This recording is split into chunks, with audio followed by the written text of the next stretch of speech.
11 y 17, mide entre 5 y 10 centímetros, solo es capaz de recorrer entre 400 y 500 metros volando, pero su picadura, señores, es muy dolorosa y puede provocar numerosas enfermedades. Hablamos del mosquito tigre, pequeño pero matón. María José Moreno, ¿qué tal? Buenos días. Buenos días, efectivamente, pequeño pero matón y que además es muy difícil una vez que se asienta acabar con él, por no decir imposible. Eso lo va a decir el experto, que es Francisco Collantes, de la Universidad de Murcia, del Departamento de Zoología y Antropología Física. Nos acompaña esta mañana para hablar precisamente, pues eso, del mosquito tigre y de cómo se está trabajando con él desde la universidad y desde distintas plataformas. Buenos días. Hola, buenos días. ¿Qué tal? Buenos días. Bueno, hablamos del mosquito tigre, decimos que es muy pequeño, pero que su picadura es muy dolorosa, sí, y que se ha asentado de alguna manera en la región de Murcia. ¿Por qué? Pues te hago una corrección que has dicho, entre 5 y 10 centímetros, milímetros. Porque milímetros. Si no, a la gente... Nosotros, de hecho, tenemos una maqueta así grande y siempre nos preguntan a los niños si es de ese tamaño. Obviamente no. Bueno, pues en la región de Murcia se ha asentado, pues como en tantos sitios que se está asentando en Murcia, en España. Lo más reciente, en la entrada este año pasado, bastante en Aragón, la entrada en Madrid, es decir, que en Murcia era bastante fácil por las condiciones climáticas que tiene, ¿no? Bueno, algunos expertos a nivel mundial, en sus modelos que hacían, no lo veían tan probable por los niveles bajos de precipitación. Lo que pasa que las tendencias en las cuales el grupo en el que nosotros nos integramos hablamos de que el mosquito tigre no necesita lluvia, lo que necesita es agua. Y nosotros aquí tenemos una cosa que, aunque es muy buena para ciertos aspectos, como es el guardar agua, el no perder una gota de agua que se nos pierde, el tener recoger agua a lluvia, pues para el mosquito tigre también es muy bueno. Es decir, le estamos proporcionando lugares de cría artificiales y entonces ante ese supuesto de que aquí no iba a haber mosquito tigre o apenas mosquito tigre porque era muy árido, pues resulta que no, porque agua le ponemos toda la que queremos nosotros, o sea, toda la que él quiere le ponemos nosotros, no de forma artificial. Y bueno, pues va ocupando cada vez más. A veces la gente pues, de los municipios más del norte, más fríos, dicen, no, aquí no va a llegar porque aquí el frío que hace, y digo, bueno, si hay en el sur de Alemania, dudo mucho que en el norte de Murcia no haya, ¿no? Entonces, bueno. Es un mosquito que ha llegado además desde otros países, que a pesar de volar solamente entre 400 y 500 metros, ha conseguido desplazarse millones de kilómetros, miles de kilómetros alrededor del mundo y trasladarse. Es un efecto también de la globalización y un peligro al que nos estamos viendo sometidos. Sí, realmente la distribución de mosquito tigre, cuyo hábitat original es zona del sureste asiático, esa gran dispersión no ha sido artificial, ¿no? Como tantas otras cosas que están llegando. Es un mosquito que hace unos huevos de resistencia de forma natural, pues para pasar la época mala para él. Entonces esos huevos los está poniendo en algunas mercancías que se distribuyen a nivel mundial. Una de las más habituales, por ejemplo, son los neumáticos usados, ¿no? Aunque parezca mentira, los neumáticos usados a nivel mundial tienen una red de comercio grandísima, porque una vez se utilizan, se muelen, se hacen asfaltos, se hacen cementos, se hacen muchas cosas, ¿no? Y la cuestión con los neumáticos es que si alguno ya pues tiene uno en su casa, ya por ahí al exterior ya lo tiene que ir desechando y puede hacer la prueba. Le echa algo de agua y tú el neumático le puedes dar vueltas, tirar y siempre guarda agua, ¿no? Entonces hay normativas ya en muchos sitios, que por ejemplo los neumáticos que se van a reciclar o que usados tienen que estar a cubiertos para que no se llenen de agua cuando llueva. Bueno, pues en esos sitios, esos poquitos de agua, es donde la hembra de mosquito tigre va a poner los huevos, pensando que ahí van a criar, igual que ponen en otros sitios, y claro, los neumáticos se montan en un container de un barco y se va, pues mira, de kilómetros. De hecho, hay algunos que se sabe a ciencia cierta que han llegado así, por ejemplo, las llegadas los de Génova de Italia, se está prácticamente al 100% seguro, porque luego se hicieron estudios genéticos y todo eso, que venían de Estados Unidos de unos cargamentos de neumáticos usados, ¿no? Entonces, de esa forma es por donde está viajando. A un poco menos distancia, lo que ya postulábamos hace tiempo es que se metían los coches, cosa que también, si nos empezamos a fijar, lo veremos, que abrimos los coches y se meten, huelen a personas y se meten. Y entonces, pues una hembra que ya está fecundada, pues en un coche, se va a 100 o 500 kilómetros y donde llega, si las condiciones son buenas, pues establece una nueva población. Entonces, incluso ahora, últimos estudios recientes de final de 2017, por estudios genéticos sé que efectivamente, por cómo se ve los estudios de poblaciones, la dispersión se debe más a esos saltos que a sus propios métodos, ¿no? Que daría unas continuidades genéticas más cercanas, ¿no? Otra de las cosas que le hacen característico es su picadura, muy dolorosa, ¿no? ¿Qué Sí. puede provocar? Pues ese grupo de mosquitos tigre pertenece a un grupo que son los aedinos, como son también los mosquitos estos que saben, por ejemplo, el Carl-Blanque, que no son mosquitos tigre, aunque tienen manchitas. Esos mosquitos, ese grupo de mosquitos, pues son picaduras que dan más reacción. Los mosquitos, cuando pican,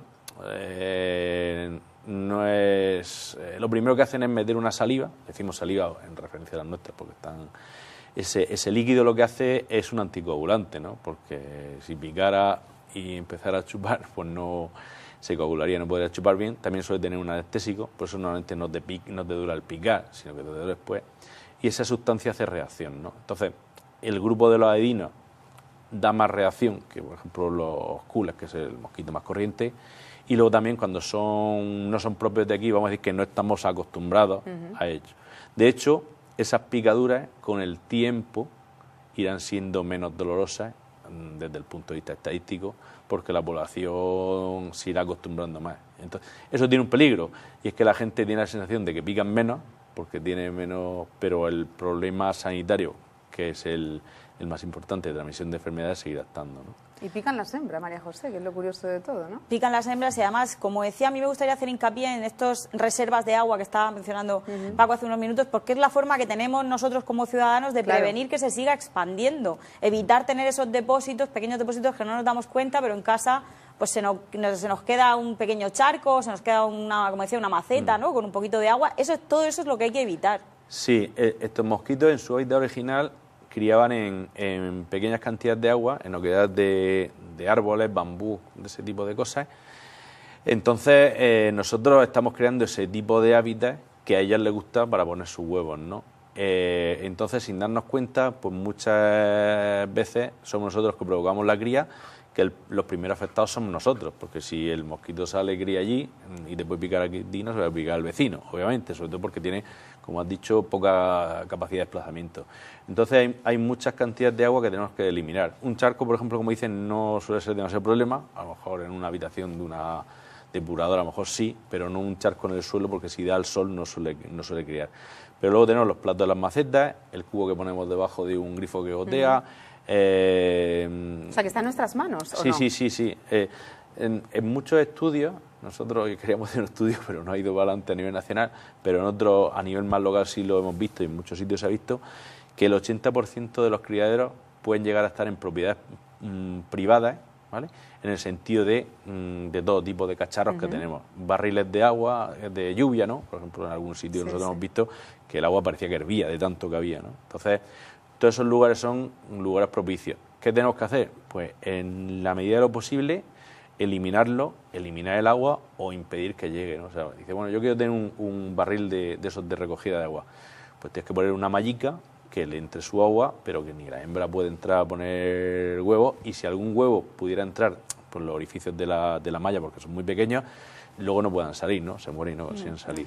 Y luego además hay una aplicación además de ciencia ciudadana en la que todos podemos participar, creada en Cataluña, pero en la que también estáis colaborando como asesores aquí en la región de Murcia. Se llama Mosquito Alert y podemos acceder a ella precisamente para informar de dónde encontramos el mosquito tigre, para que esté un poquito localizado. Sí, esa aplicación es la que antiguamente el proyecto se llamaba atrapaltigre.com. Lo que pasa es que se ha cambiado la denominación Mosquito Alert porque se ha introducido también la posibilidad de identificar el mosquito asiático, que muy recientemente se ha encontrado en las Islas Canarias, que parece ser, toquemos madera, que está siendo bastante controlado, ya que están saliendo las muestras negativas. Entonces, esta plataforma, como has dicho bien, es lo que se llama ciencia ciudadana, es decir, que personas no expertas, con una pequeña formación, en este caso ser capaz de reconocer mosquito tigre, que es relativamente fácil, porque es muy negro con una raya blanca en la cabeza y en la parte dorsal del tórax, informar. ¿Por qué digo que está siendo importante? Muy recientemente, todo el grupo que trabajamos ahí se ha publicado un artículo en una revista muy prestigiosa como Nature Communication, es decir, muy prestigiosa a nivel internacional, que ojalá pudiéramos publicar ahí todos los días, pero es difícil. Y lo que hemos visto es que esta información que mandan los ciudadanos no expertos se parece bastante a la que nosotros conseguimos muestreando. ¿Por qué es importante esto? Porque desafortunadamente no tenemos recursos, o por lo menos la Administración no los destina, a llevar muestreos sistemáticos. Entonces nosotros, como solemos trabajar, nosotros y todo el mundo en España, e incluso podría decir en el resto del mundo, pues si tú tienes indicios de que hay una población de mosquito tigre o son la cercanía de donde tiene distrito de mosquito tigre, vais a muestrear. Es decir, tienes que mandar a una persona que tiene su sueldo, tiene su desplazamiento, etcétera, etcétera. Entonces, pues a mí a lo mejor de repente, pues si me dice, oye, mandaría a muestrear a alguien de momento a Cuenca, pues no, de momento no. Si de repente en Mosquito Alerta empiezan a salir un montón de puntos, como sucedió cuando se encontró por primera vez en Andalucía, en Alhaurín de la Torre, empezaron a salir un montón de puntos, se hizo un muestreo de urgencia y se encontró, ¿no? Entonces, vamos a decir que te soluciona un problema que de momento no podemos cubrir, que es decir, un muestreo sistemático. ¿Cuál sería lo ideal? Pues que todas las provincias de España las tuviéramos con una cierta densidad, trampas y recogiendo muestras. Entonces lo tendría bastante detrás, pero como no es así. Bueno, lo que nos ha quedado es que la prevención parte desde casa. Rápidamente, para concluir, ¿hay temporadas? Porque estamos en primavera y normalmente siempre hay afluencia, ¿no? Sí. Ahora mismo está empezando. Yo ahora, como hace un poco, ha hecho este año un poco más de fresco, parecía que no, pero hablando ayer con uno de los empresas que colaboramos en Águila, dice que ya algunos se ven, ¿no? En Murcia yo por lo menos no he visto. Ahora empezarían y ya, dependiendo de las temperaturas, para julio empieza a subir bastante y los máximos empiezan a mitad de agosto hasta octubre. Entonces, cuando ya... Ahí hay que estar bastante encima de esa prevención, porque en esos cacharros que nosotros tenemos por ahí ocultos con agua, una hembra pone un huevo y en como mínimo una semana, pero ya una semana cuesta un poco, pero en 10 días tenemos una explosión. Entonces, si nosotros, por ejemplo, tenemos esa agua ahí una semana, que una semana se nos pasa volando, de repente estamos criando. Entonces dices tú, pues sí que tenemos mosquitos este año. Sí, y es que resulta que los tiene en el rincón. Un huevo, pero es que las hembras ponen hasta 200. Sí, y de repente nos encontramos con ahí una media de 80-90, pero si encima a lo mejor van viables el 80% de esos 80, pues estás criando ahí... Bueno, pues mucha precaución, sobre todo si tenemos algún tipo de agua, ¿no? Que no vemos en casa por este tipo, sobre todo luego por las picaduras, que son bastante dolorosas. Francisco Collante, muchísimas gracias por estar esta mañana con nosotros. Nosotros, María José, como hacemos siempre, vamos a echarle un vistazo a la agenda científica. La agenda científica llega una semana más cargada de actividades. Mañana miércoles en la Asamblea Regional tendrá lugar el acto de ingreso como académica de números de la Academia de Farmacia Santa María de España de la región de Murcia, doña María Rocío Álvarez. Ofrecerá el discurso El discreto encanto de la inmunología. Ya el jueves a las 5 de la tarde en la Facultad de Matemáticas, el divulgador científico y ganador de FameLab, Eduardo Sáenz de Cabezón, ofrecerá la conferencia Un teorema llamado Deseo, una oportunidad para descubrir el otro lado de las matemáticas. Ya el sábado 14 en el Parque Natural de Calblanque tendrá lugar un taller de identificación de huellas y rastros. Hasta el 4 de mayo se puede participar en el concurso de diseño del logotipo del Centro Tecnológico Naval y del Mar para su 15º aniversario. Una visita que no pueden perderse es al Museo de Arte Ibérico del Cigarralejo. Allí artistas y artesanos de la tierra muestran su arte a través de 25 piezas con temática y materiales diversos. En otro museo, en el Arqueológico de Murcia, estará la muestra Mamequis. Se trata de una selección de piezas muy significativas en la arqueología murciana. El leitmotiv de la exposición es la vida desarrollada en los diferentes departamentos del museo. Este domingo día 8 se podrá disfrutar de la sesión Las aventuras de Pinocho en el Museo de la Ciencia y el Agua de Murcia, un planetario infantil recomendado para niños de entre 4 y 7 años.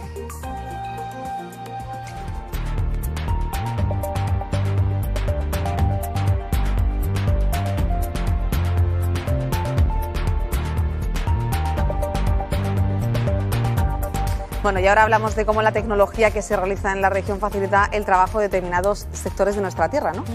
Vamos a hablar de TIC, de tecnologías de la información y las comunicaciones, esas que además usamos todos habitualmente, y para ello nos acompaña hoy Juan Celdrán. Muy buenos días. Buenos días. Él viene como CEO de la empresa Siscomed y además es vicepresidente del CENTIC, del Centro Tecnológico de las Tecnologías de la Información, que ya conocimos un poquito más de cerca de mano de su presidente, y además recientemente ha sido elegido presidente de TIMUR, de una asociación en la que se recogen también pues las TIC, el mundo de la comunicación y el audiovisual en la región de Murcia. Así que es una persona pues que conoce conoce, yo creo que desde distintos puntos de vista, el tema de las TIC, que además a mí me gustaría señalar, supone un 3% del PIB regional, con lo cual es un sector económico importante al que hay que prestar más atención, a lo mejor de la que nos creíamos. Sí, por dos. Eso es cierto, es aproximadamente un 3%. Y luego tiene otro factor más, que es un factor multiplicador. Hace que el resto de las empresas sean más productivas y que aumentan su productividad a la hora de producir o a la hora de comercializar los productos. Juan, antes de continuar, para si hay alguien que no nos vio cuando hablamos sobre el CENTIC, vamos a explicar qué son las TIC, para quien no las conozca, que seguro que hay a quien se le escapa un poquillo este término. ¿Qué engloba el concepto de tecnología de la información? Claro, tecnología de la información, en este ámbito empresarial estamos hablando de las empresas que se ocupan de producir cualquier tipo de software, desde el que está en los bancos o en las administraciones públicas hasta el que está en las empresas para el control o bien de producción o bien de facturación, o también hay TIC que se dedican a producir software de uso personal, que es el que llevamos todos los días, por ejemplo, en el teléfono móvil, o el que llevan los ordenadores personales, las televisiones, los coches, cualquier tipo de... Últimamente vamos a empezar a ver electrodomésticos con software y todo eso pues son las empresas que se dedican a las tecnologías de la información los que se encargan de hacer esas máquinas o ese software, esos programas que llevan las máquinas, y en Murcia pues se está haciendo también para todos esos ámbitos ese tipo de software o ese tipo de hardware. Uno de los últimos proyectos que tenéis entre manos es para detectar inteligencia turística. ¿Esto en qué consiste? Bueno, es sencillo de explicar. Como sabemos, Murcia es un enclave turístico de un buen nivel que se va a ver potenciado por la entrada de... Bueno, ya lo está haciendo por la entrada de cruceros, por ejemplo, en Cartagena, pero también va a ser potenciado cuando entre en funcionamiento el aeropuerto de Murcia, el nuevo, el de Corbera, y va a ser también una entrada de turistas, por ejemplo, el AVE. Lo que hemos pensado es aprovechar esa afluencia de turistas para...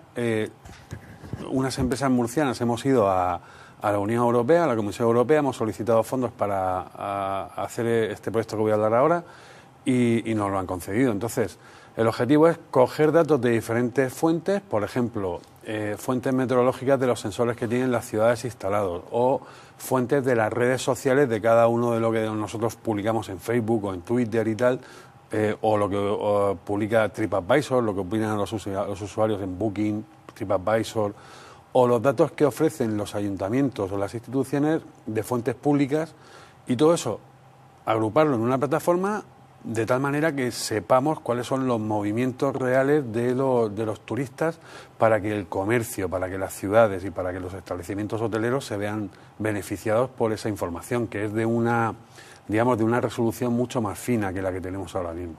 Es un análisis de lo que se conoce como Big Data, algo que vais a hacer desde Siscomet, como decías, con ayuda europea. ¿Se involucran otras empresas, se involucran otras instituciones? ¿Cómo lo vais a llevar a cabo? Pues esto viene dado a nivel de cooperación. Precisamente somos empresas que estamos tanto en el CENTIC como en Timur, y somos empresas que hemos estado trabajando, cooperando en otras cuestiones, y habíamos decidido hace un par de años hacer un proyecto europeo murciano.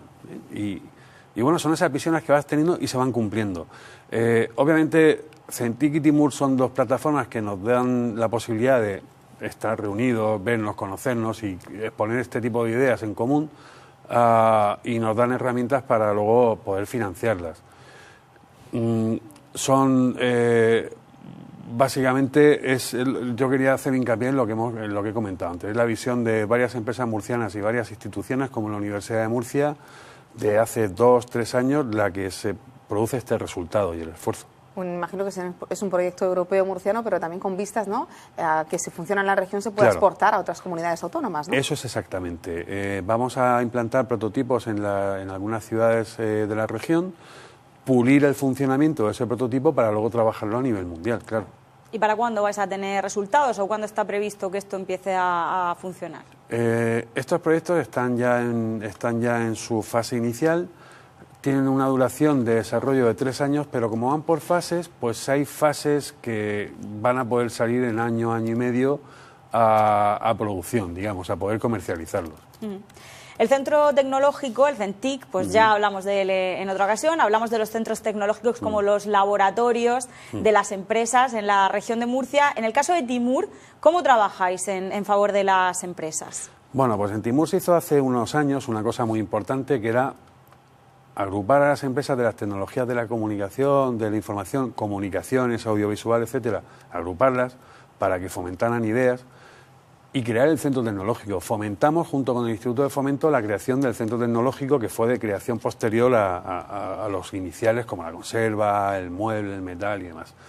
Esto nos ha permitido tener, como asociación patronal, una herramienta que es la herramienta del I+D conjunta que tenemos todas las empresas de aquí de Murcia.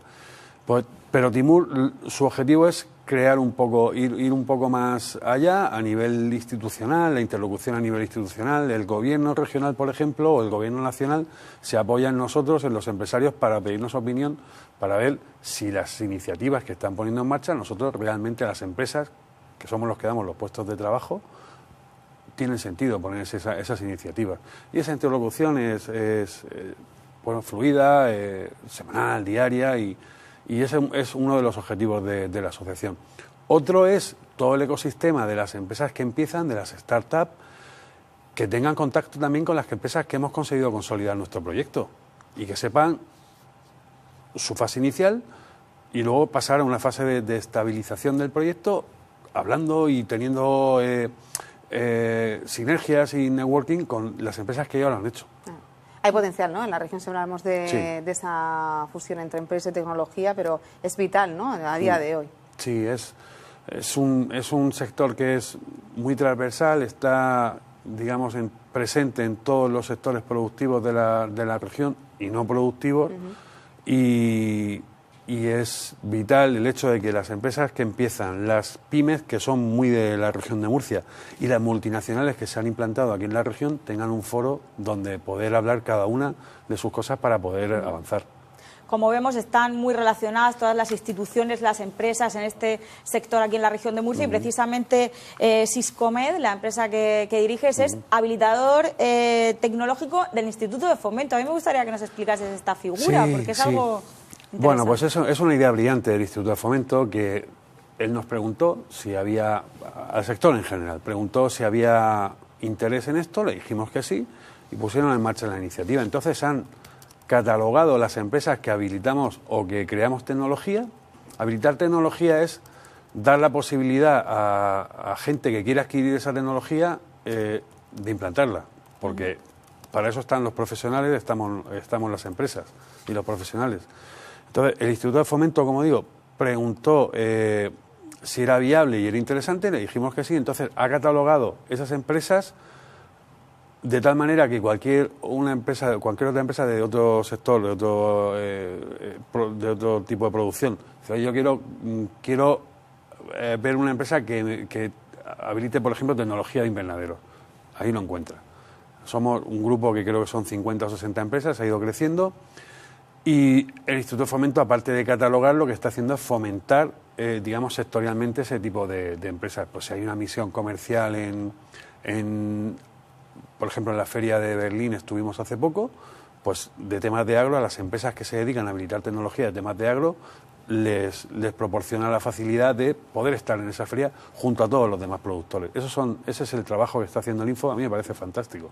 Y que nosotros conocemos todos los martes. Juan Central, muchísimas gracias por estar esta mañana con nosotros. A vosotros. Bueno, pues aquí lo dejamos, nos vemos el martes que viene con mucha más ciencia. Nosotros les seguimos contando otras historias porque, se lo contábamos al principio, un nuevo temporal azota la región. En la costa vuelve a soplar hoy fuertes vientos hasta el punto de que la EMET llegará a activar el aviso naranja por fenómenos costeros. Se esperan olas, fíjense, de hasta 4 o 5 metros de altura.